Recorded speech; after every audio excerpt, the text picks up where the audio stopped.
everybody, welcome back to the channel. I am Satoshi Sean. Glad you're here. Glad to be hanging out with you.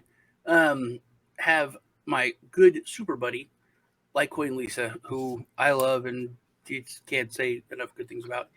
We have my favorite YouTuber right now. Where? Yeah.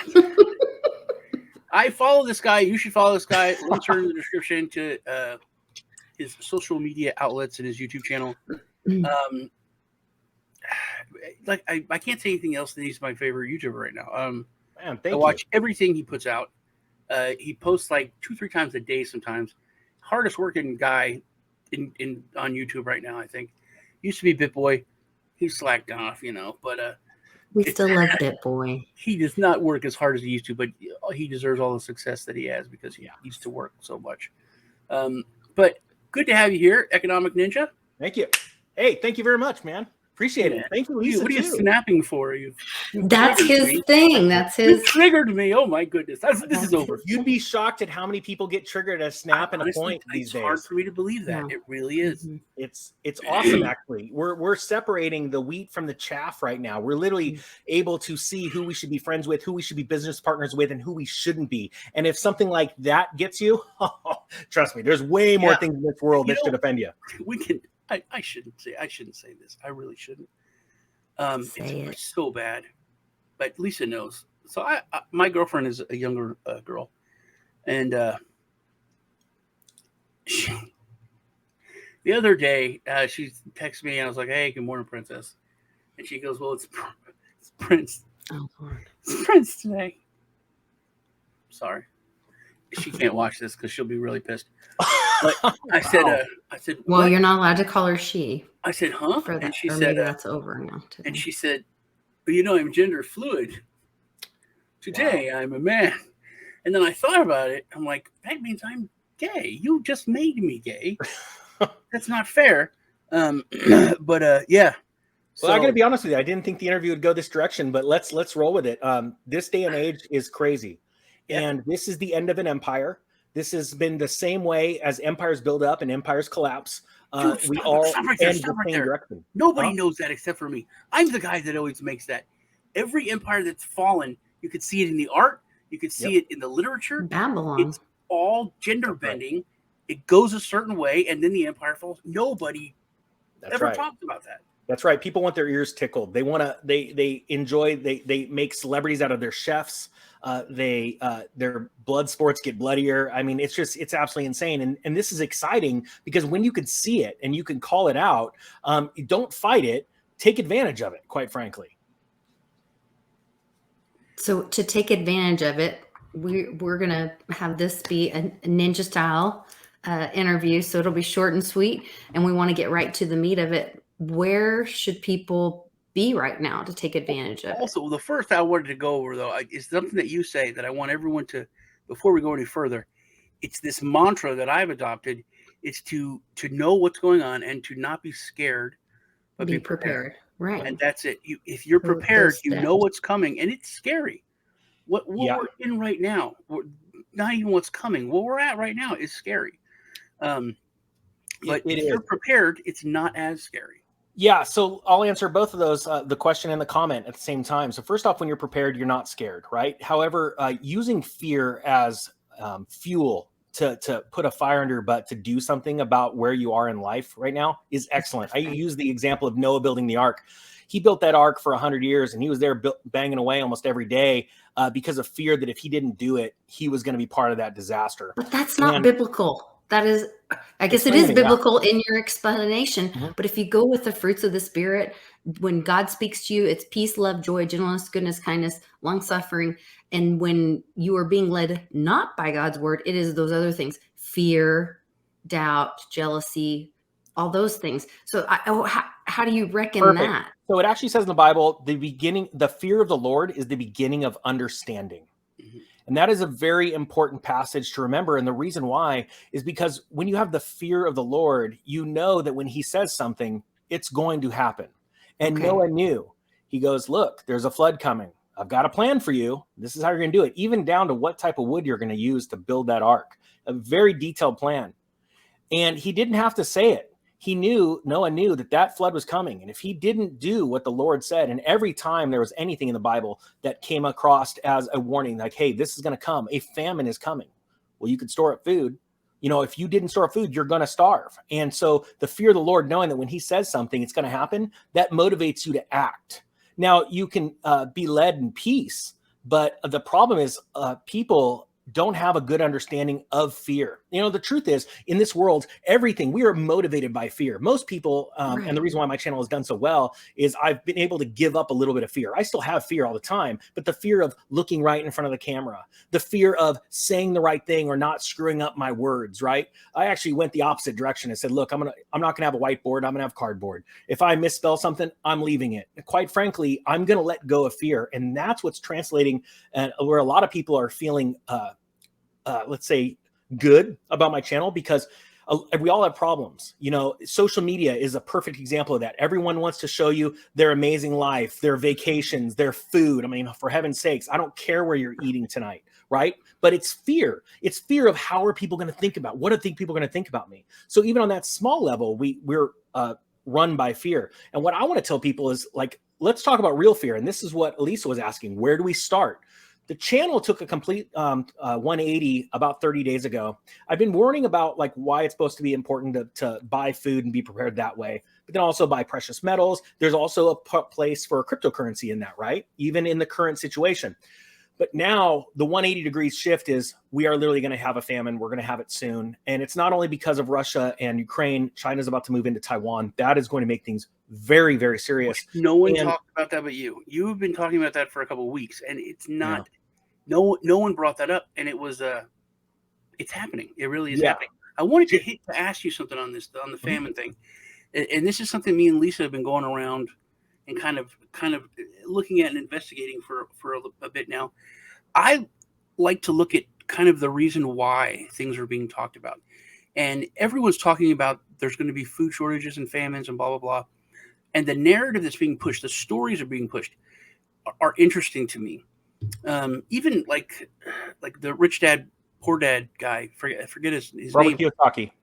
Yeah, he came out and said, you can't eat gold, you can't eat Bitcoin, you can't eat silver, but I think it's time for people to look at adding cans of tuna, cans of beans to their portfolio because of what's coming. So everyone is talking about this food shortages and all this horror that's coming. And they're talking about the dead cattle in Kansas and the dead sheep, like it's this huge deal. And when the food plants were catching fire, it's part of a huge deal that's going to hurt food supply chain. Yeah. And then a friend of ours, the Public Awakening, said, I wonder how many food processing plants there are, and there's 20,000 plus. So 40 or 80, it's not a big deal.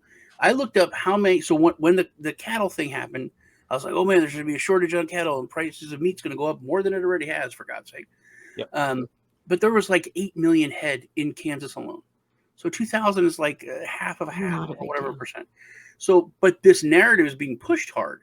So my question is, why is the mainstream, everybody pushing that this is going to happen when there's not a lot of proof that it is?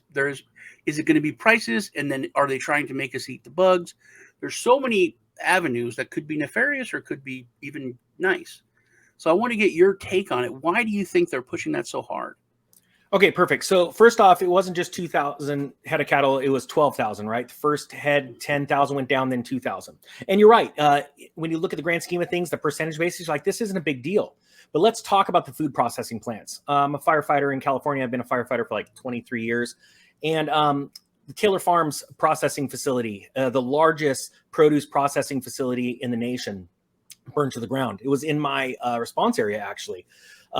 Came down to the chief and said, hey, Taylor Farms is on fire. And he goes, yeah. And I'm like, are we going to prep the guys and let them know what's going on? He goes, we probably won't get called. I'm like, well, we've been called to that area before. And there's this sort of like lethargic, we probably won't go. Started looking into it. And I go, this is weird that they would burn down, right? Well, here, let's give an example. Yes, that's one out of the number you said. It's not that big, but it's the biggest one. And every time one processing plant goes down, that's that much less capacity we have in this nation, right?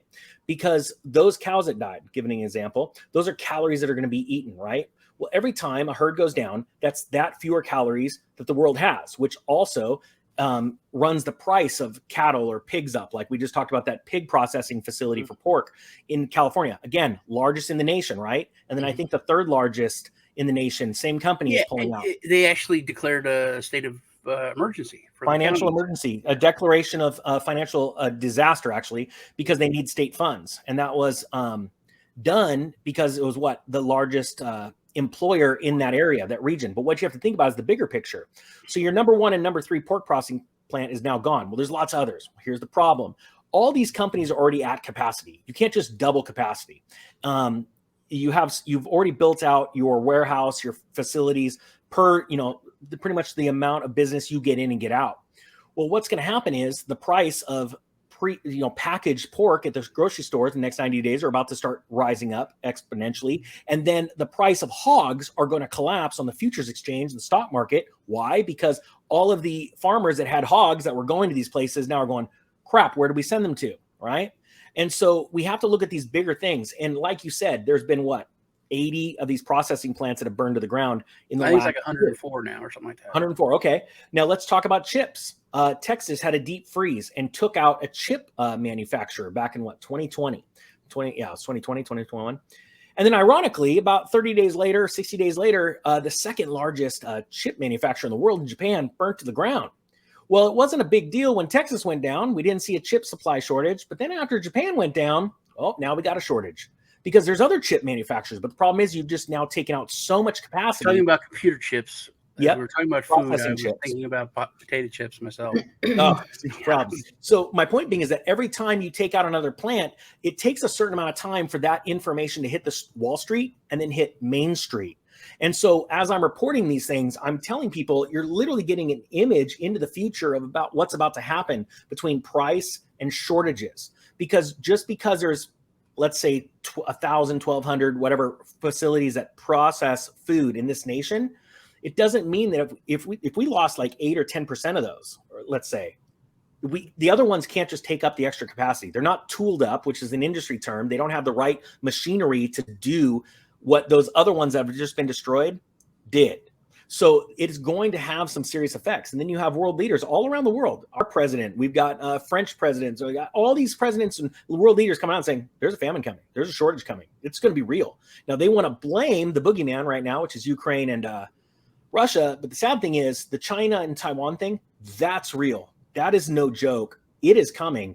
It will happen this year. China's already said, we're going to do this. We're either doing it by force. Well, you know about they flew in yesterday. And Taiwan scrambled and sent out jets to meet them.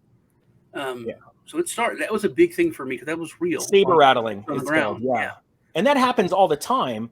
However, we're seeing even bigger saber rattling with the U.S. supplying weapons to both Ukraine and Taiwan, and we're instigating. See, Gerald Celente said it famously, so I can't take this, but he says, when all else fails, they take you to war. And all throughout history, we've seen this, World War I, World War II, whenever there was... you cursed, I'm sure.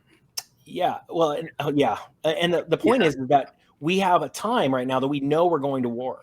And so I want people to be prepared. And going back to what Lisa said, where do you start? Right now, it's food. Because, yes, you can eat Bitcoin, you can eat gold, but that's not the narrative that people are talking about, that they should be talking about.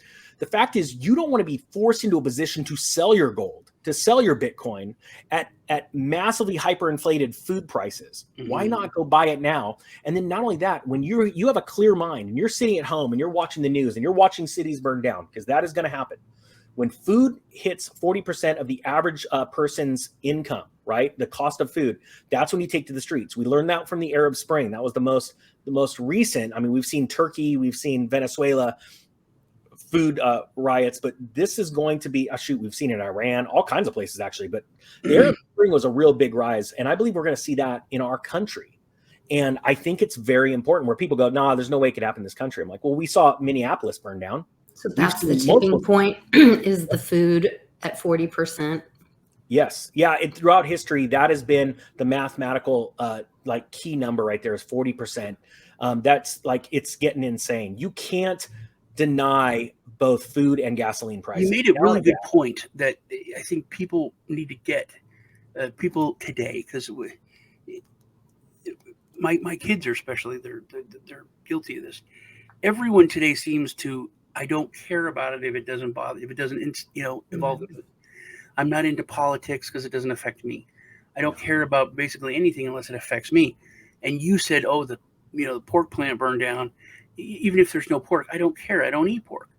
But all the people that do are going to come and try to take whatever you eat. So that they're going to go for beef, they're going to go for chicken, whatever, fish. If they can't have that, they still exist. Yep. Their need still exists. So they're going to come for whatever it is that you're consuming. Yeah. That was a very powerful point to me, because you can't bury your head in the sand when it comes to so much, because even if it doesn't directly impact you, and you can kind of look at it that way, it will impact you in the short future, because those people are still there. Yeah, I agree. And you don't want to ignore this, because this is the greatest opportunity to build generational wealth in the next 100 years. This is a 100-year cycle. We're following the Depression of 1920 and the Great Depression perfectly to the year right now. However, this time, this roaring 20s, it's not going to be a 10-year. That's why the whole Agenda 2030 thing came out. Their plan was to take it down at 2030. It's happening faster. And they want a slow burn, because slow burns, as you collapse slowly and things melt up like the roaring 20s, people don't realize what's happening. It's the boiling frog syndrome. However, this time they're losing grip of this fast because of the sheer amount of money around the world that was printed in the last 3 years. And it is going to be really fast. And they don't want that, because like right now, there's never been a time in history like this where we could get on these different social media platforms and declare the truth. There's so many things that you could say. And I said today on the show we were on a bunch of times, this time it's different because of this. This has never happened. With the amount of information that people have access to immediately, all over the world, it's the speed at which everything happens is much faster now. Yes.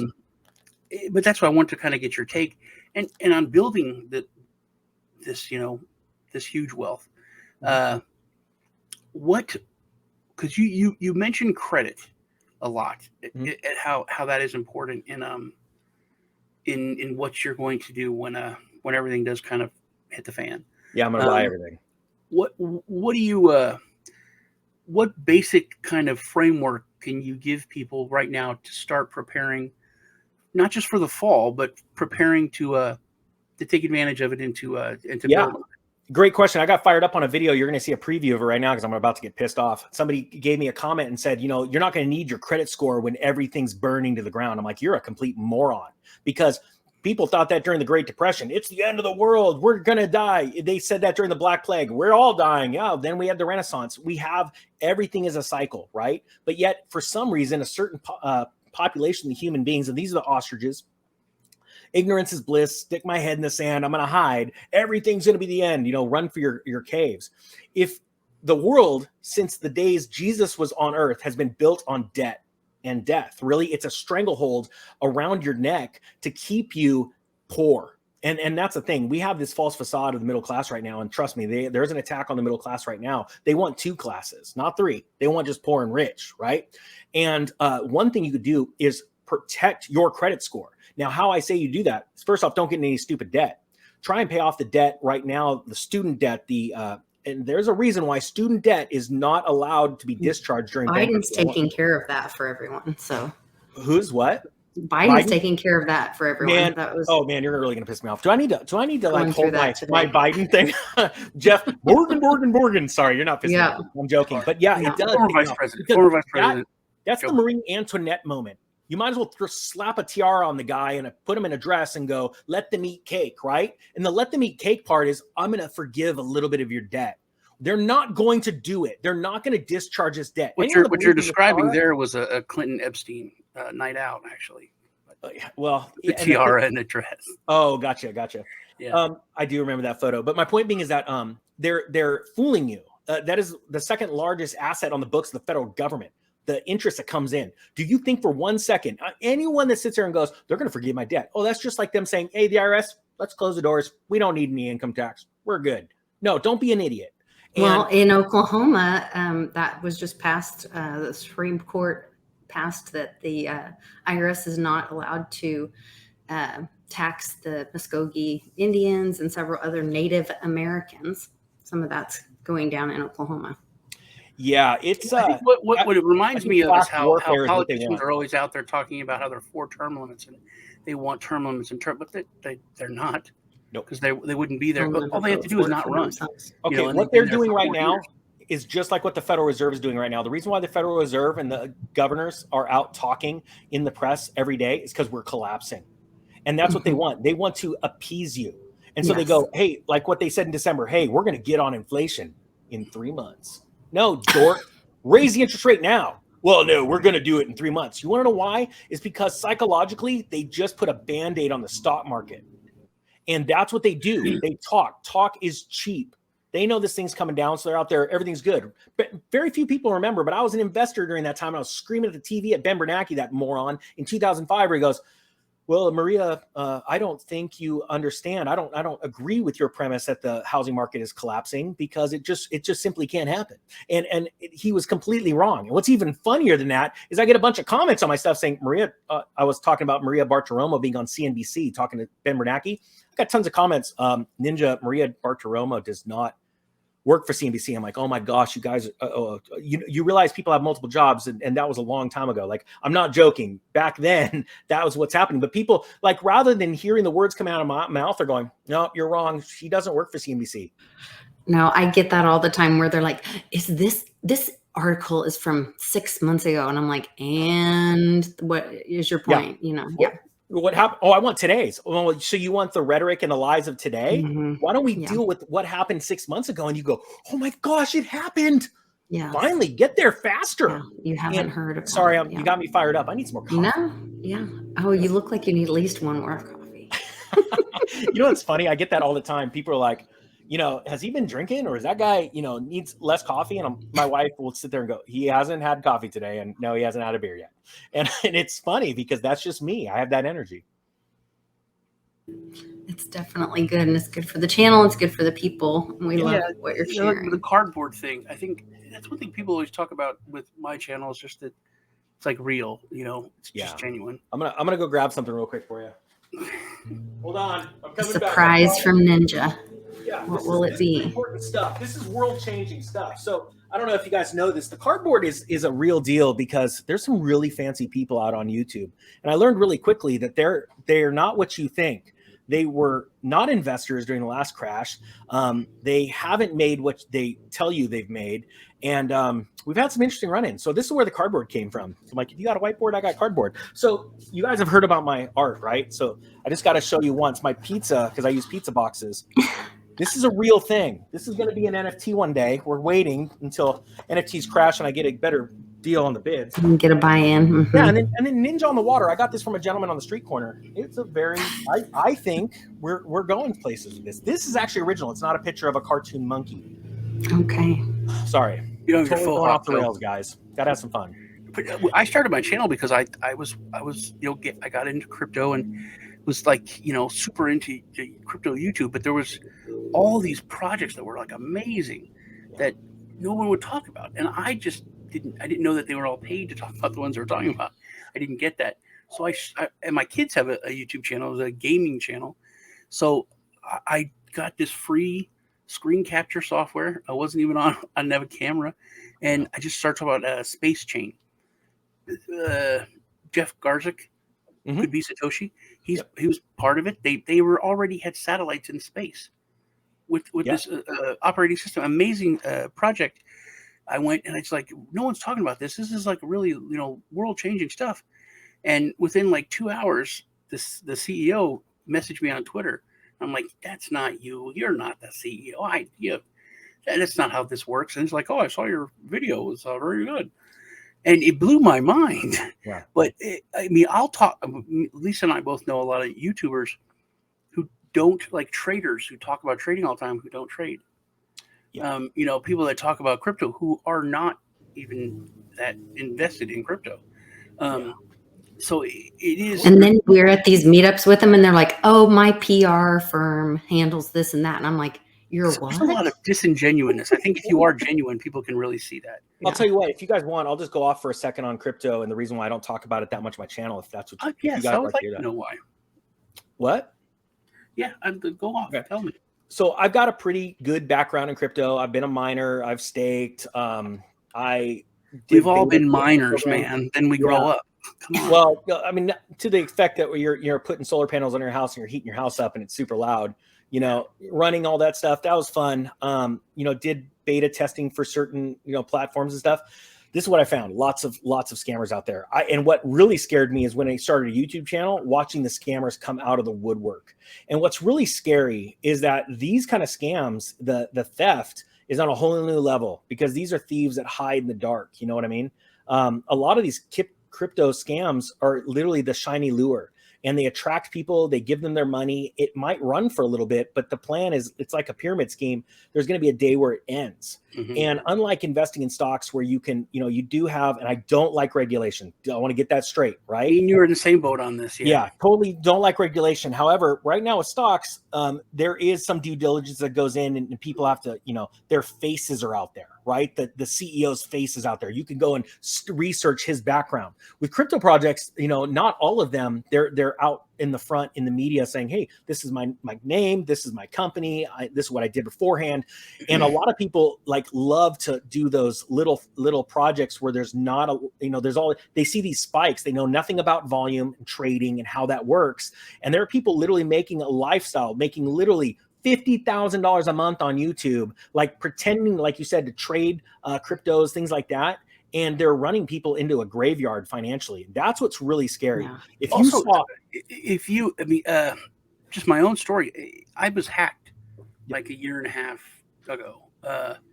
And there was they stole, hundreds, like $120,000. There's a time it was like 15, but still I had what do I do? I can't call the police. I can't, if I called the police, I'd have to explain probably for half an hour what it is, give it, and then they would say, I don't know, so there was when it comes to the scams and the theft, it's not just that there's and that's the only thing I want regulation for. Yeah. I don't want to say that just to say I want regulation, but some kind of just basic protection. You really can't have one without the other problem. All we have is buyer beware. Yeah, well, you got things I'll give you an example. I've talked to people about this before. It's called a YubiKey. Have you guys ever seen one of these? Okay, it's an RFID chip, right?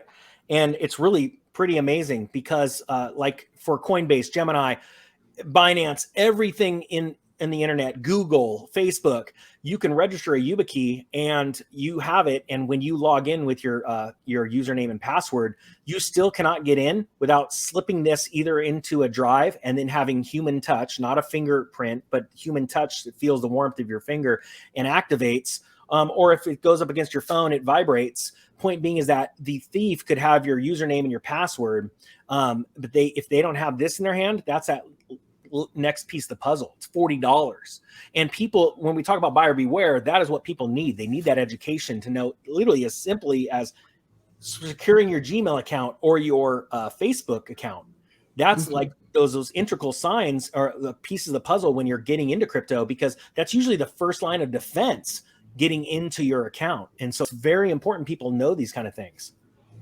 That is amazing, actually. It's super cheap. I mean, you could throw it away. It could burn up in a fire, and then you have a second one that's already registered, and you just pop it in. It's so simple and so cheap, but most people don't understand how this stuff works. I think, and like what we were talking about, the availability of information, a lot of people I've noticed the past 2 years have really been waking up to what's going on. And, me and Lisa are really big in education, just trying to wake people up and educate people and learn them on how things work. Because people don't. I was a financial advisor, and I didn't really get how the monetary system worked, the evils of it. And I lived in the belly of the beast. And then when you put your toe in crypto, when you look down the rabbit hole, you learn so much about the world, just how things really work. Now, were you a fiduciary? No, it's insurance and Okay. mutual funds. Okay. You know, like low level stuff. Yeah, because if you don't mind me jumping in, when you want to talk about the belly of the beast, the financial advisor realm is literally that. And the reason why I say it is our world is built in a way where it's a human emotion that is taking over. I am known as, in the eyes of the IRS, a real estate professional because of how much time I used to be into real estate, right? But I wasn't at the time a real estate agent. And so I would talk about the real estate market in 2006. It's collapsing. I'm liquidating my portfolio and closing up my business. And they would laugh, roll their eyes and say, well, you're not a real estate agent. You don't know. You're not a professional. In this world with financial advisors, I don't remember, was it 80 hours you have to put to get your certificate to be a financial advisor? And like for your Series 7 or... Yeah, I don't remember the different series licenses you need, but the point is that you don't even know how to, run yourself out, get yourself out of your checkbook or balance it, let alone, build wealth, but you can be advising people. And that's what's really scary this day. I mean, and that's what's great about YouTube, because you can pretty much see the fakes from the real people after time, because time always tells, right? The truth always comes out. But man, you go into a bank and most of these people that work at banks, they have no concept of how the financial system works. Not at all. Not at all. But I don't, and I've told Lisa this, I don't think we're going to wake anyone else up. Like, I think the time, you can talk to, you're red in the face. The people that you get through to, you've already got through, it's done. What wakes people up now is seeing something that affects them. When people saw what happened in Canada, when people saw what happened with the helicopter money, that's when a lot of people, but you plant the seed. Because I had so many people coming to me and messaging me like, hey man, remember when you said this stuff, 1,000 times? You're actually right. I understand it now. I got it. Did you know? And I'm like, dude, don't tell me, did I know? I told you that same thing, 18 months ago. Yeah. But like my nephews and other, they're like, oh, I understand now. Oh, I get it. So, people put all this money into GoFundMe, and then they just didn't give it to them. They're so, I understand peer-to-peer now. I understand why that's important. I understand why this is important. The problem is the pain's going to come when we've been telling them about bail-ins and warning them about bail-ins, and it's going to happen. And they're going to go, what? But that's my money. Yeah. No, you signed that little thing. People don't even know when they become insolvent, they can make themselves whole with your money. And that's when the pain's going to come, I think. And Dodd-Frank is what brought that in. And that actually happened right after the Great Recession started. And I have a friend that came to me, just lost his job with LA City Fire Department. And he came to me and he says, if I would have listened to you 5 years ago, I was telling him about this event. A lot of people are going to get sick and it's going to be bad, and get ready for this. And he said, and I told him about Bitcoin, $500. And he watched me for years, laughed, he's a real estate professional. And he said, if I'd have listened, I would have been a multimillionaire. But not only that, I wouldn't be in the position I'm in. Well, same thing in 2008 when we were buying gold, at what, $700, and it races up to, $2,000. Yeah. And at that time, real estate falls by 30%. That's that move. That's when you want to sell your precious metals and buy real estate. And you're not going to, Sean, you're not going to be able to warn everyone. But the thing is, I really believe that we are going to catch 1 million people. 1 million people. And it sounds funny, but that's all we need. The army doesn't have to be that big. The army has to be well equipped 3%. With knowledge and finances. We need 3%. Yeah.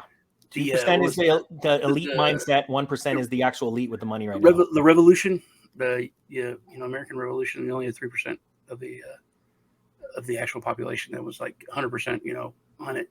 And then, it's still most people, even during the revolution, they just wanted to, live their lives and pay their taxes and leave me alone. So it doesn't take everyone. Circuses. It just, but it just takes a small amount to stand up. Because the ruling class, which we still have that, is so few. Yeah. It's so few. And the majority of people are just apathetic and don't care. So if enough people do stand up and just say, no, we're not going to do this. We're going to do it the right way. Yeah. That's all you need. That is all you need. Yeah, I couldn't agree more. And then you get out of the system of debt and death, and you walk into God's money, you walk into cryptos. be ready for more crypto crash. I'm not buying until we see Bitcoin at 12,000, 10,000. And if it doesn't happen, cool, it'll go the other direction. And I still have what I haven't been selling. You know, that's another thing. People freak out because something didn't happen in their time frame. And I go, you know what? The world's a lot bigger than your time frame. So you need to play those averages. So you either buy the dips, and this one's going to be nice because derivatives are attached to it. So the stock market's going to help take down crypto. But eventually people will see it for what it's worth. True decentralized blockchain is exactly that. Oh, wait, you can't just print it up because they're going to hyperinflate our currency. They're going to bring us into a CBDC. It is not decentralized. They are lying. This stupid crypto that's out of New York is this blockchain. It's not what people think. And so, yeah, Bitcoin's going to take off, and there'll be a day where Bitcoin's millions of dollars and Litecoin's up and Digibyte's up.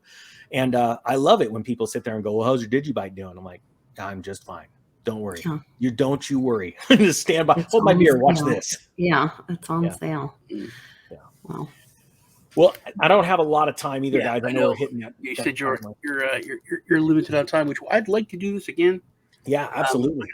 Anytime you want to come on, we can hang out because I'm watching you anyways. You want to talk to me? I appreciate it. And I'll share this whenever it hits your channel. Send it to me. I'm going to share it on my channel because it's important that we build up other channels. There's a lot of people that don't want to play nice with other people, and that is not how you get growth. That is not how you get.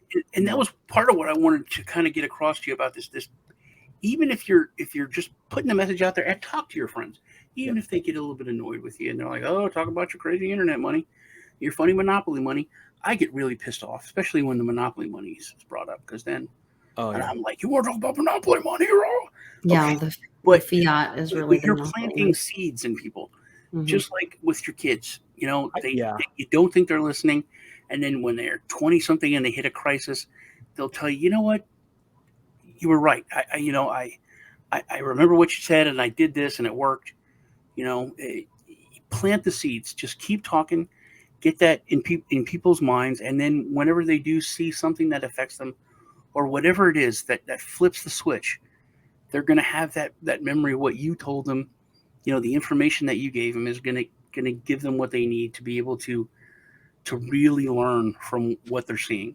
Let me throw this out, Sean, to you, because I think what's more important is to protect those like yourself that do know truth, because it is very frustrating to the point where you'll start to listen to the fools, right? Or you'll doubt yourself, have self-doubt because everyone around you is a fool. And sometimes we don't even know it. Like, you've got the golden ticket, the understanding, right? Mm-hmm. I think this is the time to go find new friends. And I'm going to say this from experience. I've said it on my channel many times. I made my first million when I was in my early 20s through real estate. I became an accredited investor. And so every time somebody rolled their eyes at me, and I wasn't bragging. Now I'm telling you to give an example of my life. I never spoke unless I thought I was the expert in the room, right? If I'm talking about real estate, it's because I own 10 homes. And none of my friends even knew that. They were mocking. And finally I got to the point, especially with crypto, because your net worth does balloon in times of boom times. We all, we lived through 2017. We know what that's like, right? At a certain point, I go, what am I doing hanging out with you fools? And it's just like, and it's good for your heart and your peace of mind. And Sean, it's time to take it to the next level. It's like, let's stop worrying about the people that are always doubting us. Let's take our truth to the world and let the people in other countries or others neighborhoods next to you that have been begging for truth to grab onto it. And now your words have fruit, right? Because they're multiplying. Let's walk away from the people. And I know it sounds harsh, man, it's time. If this event that happened in 2020, and we got to pick our words right carefully, didn't teach you anything other than one thing, and that was, I need new business partners, I need new friends. And there's certain people in my family, walk away, because when things get rough, it's going to be rough. So that's what I want to do. Yeah. Human beings are my family. I want to help 1 million, 2 million, 10 million people. And if that means having to walk away from somebody in my life that's a complete fool, then that's what's going to happen. I'm going to take 1 million people with me on this journey. When somebody shows you who they are, believe them. Exactly. And that's the important thing. Everybody, we got love for our family. I got love for human beings too. Like I say, I don't care what sex you are, what, gender. Oh gosh, it's getting stupid. What color you are. I don't care about any of that crap. I care about people that want to help themselves and help others. And that's the only way we're going to take back this world. I agree 100%. But just know that you even if you don't see the fruit right away, you did plant a seed. That is true. You are absolutely right. Take something else, and you can. Once you've done that, you've done all you can do. That's right. But then it's up to them. But you've done your part, you know. That's right. And I had a friend of mine is like, look, man, I can't go to 7-Eleven. I can't fill my gas tank up with a Bitcoin. Yeah. And before rather than argue, I was like, but dude, if you had a bar of gold, you can't go and fill your tank up at 7-Eleven with a bar of gold either. And actually, you can with Bitcoin. You and I both know you put it on a card. Gold is worth money. You'll admit that. Yeah. And that was, he's like, well, that is true. You know, I was like, it's the same thing. Well, but technically you can't put $1 in your gas tank either, right? The only thing we're talking about is what currency is the gas station going to take. Yeah. So let's put it this way. I would rather have an asset right now that's holding value alongside of inflation, that all I have to do if I need a gallon of gas, I just go down to the bank or go down to the exchange and trade it in for currency, fiat currency, because I'd rather that. I mean, think about it. Gold was sitting at 16 or 1550 in 2020, before January 2020, when all this started. It's now sitting at 1850, and yet all people care about is, but it's come down. See, this is a basic thing. People don't know the difference between currency and money. Yeah, that's the most basic 101, and that's the thing that people need to first learn. Yeah, you know, what is money versus what is currency, and you can fill your tank with currency, but you can't really fill it with money. Yeah, but money is what actually has value. Yep. And we saw that in Venezuela. The fact that toilet paper itself had a bigger value as money than the paper that bought it. But only among the poor people and the people that were not prepared. The wealthy people had stuff, and their gold literally paid cash for houses. But you would use more bills, more paper, to buy the toilet paper. You would be better off wiping your butt with the money. You'd have more of it, you know. True, but again, it's from the mentality of a poor person that sees a collapse that way. My thing is the guy that had gold sitting in a vault and had some toilet paper and had some food. He had gold, exactly. Because he sat back and took the gold and bought the real estate from everybody. I have friends whose families were in Venezuela, and they worked their whole life. They saved up, and in the bank they had like $120,000 for retirement. Yeah. And literally within months, they had nothing. That's going to happen here. But what about them finding all this gold all over the world right now? Like the gold that was found in Uganda, the gold that was found in Spain. You're talking about in the ground, right? Yeah. It's perfect. Try and wait till you find out how long it takes to get it out of the ground. Yeah. See, people, and just so you know, those news stories, we already knew the gold was there. They like to put it out because they don't want you buying gold, because they're freaking out. Because like I said, gold's down from what, $2,050, let's say, right, to 1850. Okay. Well, in that amount of time, we're in bear market territory in the last 90 days. 90 days. Yeah, it took down gold. What, like not even 10%. And but the stock markets are down 20-25. You've got cryptocurrency down way more than that. So the whole game is everything's collapsing, right? You want what's collapsing the least. And then what you do is you take that and you go buy the assets that are even the Bitcoin to altcoin ratio. You guys know this. As Bitcoin crashes 50%, what do the altcoins do? They crash 80%, right? Yeah. So would you rather be holding Bitcoin during a crash and go, Litecoin's looking like it's on sale. Boom, pop over to that, right? And that's the whole example right now of gold. But the thing is, gold hasn't made a move yet. So central planners around the world are freaking out. And ironically, they're buying it up. Governments like Russia, China, there's governments all around the world that are buying up gold. Turkey, they've been buying up gold for a long time. Exactly, but they're starting to pick up pace, right? So they're printing their money into hyperinflation to go buy gold. And then at the end, that's what we're going to be left with. So they're putting out this narrative. Hey, look, there's a bunch of gold. What are you looking at? It's all over the place. Yeah, right. Until you need it. Also, if you want to buy precious metals, gold, you can go to moneymetals.com. Links in the description. If you use the code Sean, they give you free silver. They get like SEAN. SEAN. Yeah, the right way. They give you I think it's a Paul Revere coin that they're giving away this month. Just use that in the code. You have to just buy $100 worth.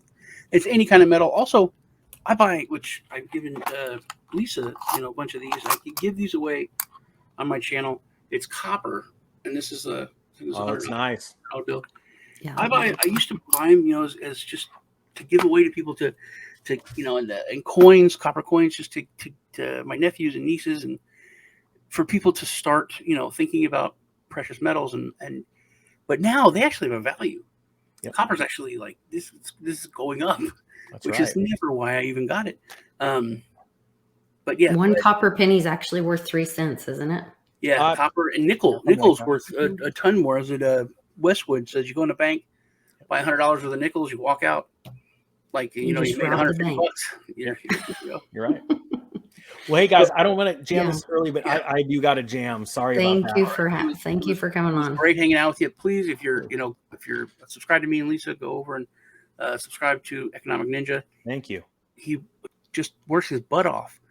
Puts out short stuff, not even that long, very, very to the point, very entertaining, and he's not goofy, but and timely, and fun to watch, and super informative every day.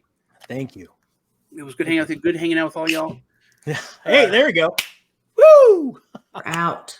You guys take care. See y'all in the next video.